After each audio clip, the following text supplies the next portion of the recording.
दोस्तों, एक छोटी सी प्रेरक कथा के साथ मैं एक बार फिर आपके समक्ष उपस्थित हूँ। बात उस समय की है जब ब्राजील में दंगे हो रहे थे। 5 दिन से शहर खुला नहीं था। चारों तरफ त्राही त्राही मची थी। यहाँ तक कि दूध, सब्जी, फल भी शहर में नहीं मिल रहे थे। वहीं पर गरीब बच्चों का एक हॉस्टल था जिसकी मेज पिछले 5 दिनों से बंद थी। बच्चे भूख से बिलबिला रहे थे। एक बच्चे से रहा नहीं गया और वह परेशान होकर सड़क पर निकल आया। जब वह थोड़ा आगे पहुंचा तो उसने एक घर की बालकनी पर एक युवती को कुछ खाते हुए देखा। बच्चा उसे टकटकी लगाए देखने लगा। उस युवती को बड़ा अजीब लगा। उसने बच्चे से पूछा, भूख लगी है? बच्चे ने कहा, 3 दिन से कुछ नहीं खाया। उस युवती ने बच्चे को घर के अंदर बुलाया, बिठाया और उसे 1 गिलास दूध और 2 ब्रेड दिए। उसे खाकर 3 दिन से भूखे उस बच्चे की कुछ जान में जान आई। जाते जाते वह दरवाजे के बाहर रुककर नेम प्लेट की ओर एकटक देखने लगा, मानो उस पर लिखे नाम को अपने दिमाग में बैठा लेना चाहता हो। वह फिर वहां से चला गया। कई साल बीत गए। वह युवती वृद्ध हो चुकी थी। एक दिन सड़क दुर्घटना में वह गंभीर रूप से घायल हो गई।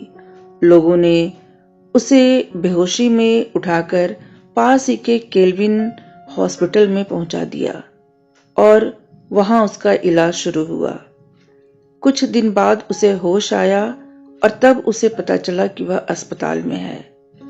वह यह सोचकर बेचैन होने लगी कि इतने बड़े अस्पताल के बिल का भुगतान कैसे करेगी। उसका बीमा भी इतना नहीं था कि वहां के बिल की भरपाई हो पाए। वह हर दिन धुकधुकी के साथ जी रही थी कि जब बिल सामने आएगा तब वह क्या करेगी, लेकिन उसके पास बिल आ ही नहीं रहा था।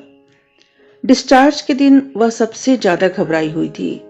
उसे लग रहा था कि अब ऐसा बिल आएगा जिससे उसके जीवन भर की जमा पूंजी खत्म हो जाएगी या फिर कर्ज लेने की भी नौबत आ सकती है। लेकिन जैसे ही उसके पास बिल आया और उस पर उसकी नजर पड़ी, महिला की आंखों से आंसू बहने लगे।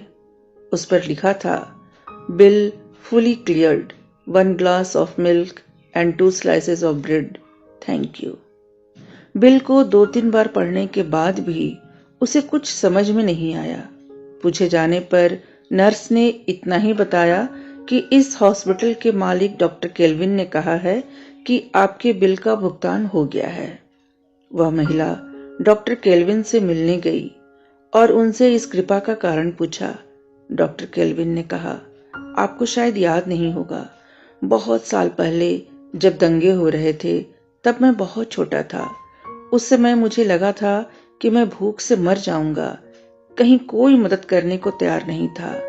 तब आपने अपने घर का दरवाजा खोला था और मुझे 1 गिलास दूध और ब्रेड दी थी। वह मेरी जिंदगी में कर्ज था। मैं यह सोचता रहता था कि आपका कर्ज कैसे चुकाऊं, और देखिए, भगवान ने खुद मुझे मौका दे दिया। आप जैसे लोगों की वजह से ही यह दुनिया जीने लायक है। तो दोस्तों, एक छोटी सी मदद इतना बड़ा पुरस्कार बन सकती है, यह उस महिला की कल्पना से परे था। छोटी या बड़ी, यदि हम में जरा भी सामर्थ्य है तो दूसरों की मदद करनी चाहिए। यह ध्यान रखिए कि जो हम दूसरों की मदद करते हैं वह कई गुना लौटकर हमारे पास वापस आती है। जब आप दूसरों को देने के लिए अपनी जेब खोलते हैं तो ऊपर वाला आपको देने के लिए अपना दिल खोलता है। तो आज से ही शुरू कीजिए। भले ही मदद छोटी हो या बड़ी, वह महत्व नहीं रखता, बल्कि उस मदद को करने की आपकी नीयत महत्व रखती है। धन्यवाद।